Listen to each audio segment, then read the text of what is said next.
Erawati Silitonga dari kelas 11 MIA 3. Puji Tuhan dan salam sejahtera bagi kita semua. Dan tugas kali ini saya akan menjelaskan materi bab 3 tentang bertumbuh sebagai keluarga Allah. Hal pertama yang akan saya bahas adalah pengertian bertumbuh dalam bahasa Inggris. Bertumbuh diterjemahkan ke dalam bahasa Inggris yaitu growth. Growth memiliki kepanjangan yaitu G. Go to God in daily prayer. Menghadap kepada Allah dalam doa kita setiap hari. R. Read God's word daily. Membaca firman Allah setiap hari. O. Obey God moment by moment. Mentaati Allah setiap saat.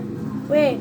Witness for Christ be our life and words. Memberi kesaksian tentang Kristus lewat perlakuan serta ucapan kita. T. Truth God every detail of your life. Mempercayakan setiap detail kehidupan kita kepada Allah. Hal kedua yang akan kita bahas adalah pengertian bertumbuh dalam penjelasan Alkitab. 1. Yohanes 15 ayat 1-8. Dalam Yohanes 15 ayat yang pertama sampai ke-8 memberikan pengajaran kepada kita bahwa manusia tidak dapat bertumbuh dan berbuah kalau tidak tinggal di dalam Tuhan. Yang kedua, Lukas 8 ayat 4-15. Dalam ayat ini Yesus memberikan perumpamaan tentang penabur benih yang menaburkan benih pada 4 jenis tanah. Yang pertama, benih jatuh di pinggir jalan, melambangkan hati orang yang tidak mengerti firman yang dikabarkan, dan datanglah si iblis merampas firman tersebut dari hatinya. Supaya apa? Supaya orang yang mendengar itu tidak percaya dan tidak diselamatkan Tuhan. Yang kedua, benih jatuh di tanah yang berbatu-batu, melambangkan hati orang yang mendengar firman tersebut dan menerimanya, namun ia tidak tahan percobaan. Dan apabila datang penindasan atau penganiayaan karena firman itu, orang itu segera murtad atau pindah keyakinan. Yang ketiga, benih jatuh di tengah semak berduri, melambangkan hati orang yang mendengar tetapi terbuai oleh hal-hal duniawi, seperti kekhawatiran akan dunia, kekayaan, pangkat, maupun jabatan. Mereka terlalu terobsesi untuk hal-hal yang sementara, yang akhirnya menghimpit firman yang mereka tadi dengar, supaya tidak berbuah lebat. Yang keempat, benih jatuh di tanah yang baik, melambangkan hati orang yang mendengar firman tersebut dan mengerti atau menyambut firman tersebut, menyimpannya dalam hati dan mengeluarkan buah. Buah dalam konteks perumpamaan Yesus ini melambangkan hasil dari kematangan dan kedewasaan spiritual yang telah dijalani oleh orang yang mendengar firman tersebut.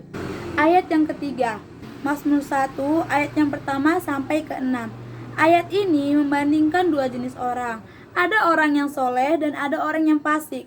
Orang soleh ini memiliki ciri-ciri dia merupakan pelaku kebenaran, menunjukkan kasih kepada sesama, taat kepada firman Tuhan dan tidak melanggar aturan Tuhan. Orang-orang dengan ciri-ciri inilah yang diberkati Tuhan dan dikuduskan Tuhan. Yang kedua, orang fasik memiliki ciri-ciri tidak melakukan firman Tuhan, sehingga akibatnya jalan yang ditempuhnya tersebut merupakan jalan menuju kebinasaan.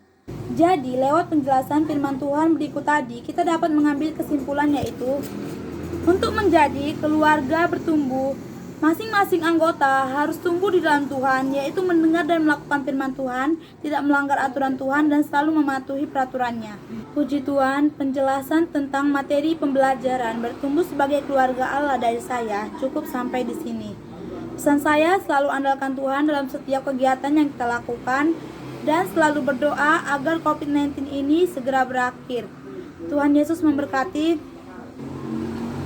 Pesan saya, selalu andalkan Tuhan dalam setiap kegiatan dan aktivitas yang kita lakukan, dan jangan lupa berdoa agar pandemi COVID-19 ini segera berakhir dan kita bisa menjalani kehidupan kita sehari-hari seperti biasanya. Saya Erawati Silitonga, Tuhan Yesus memberkati.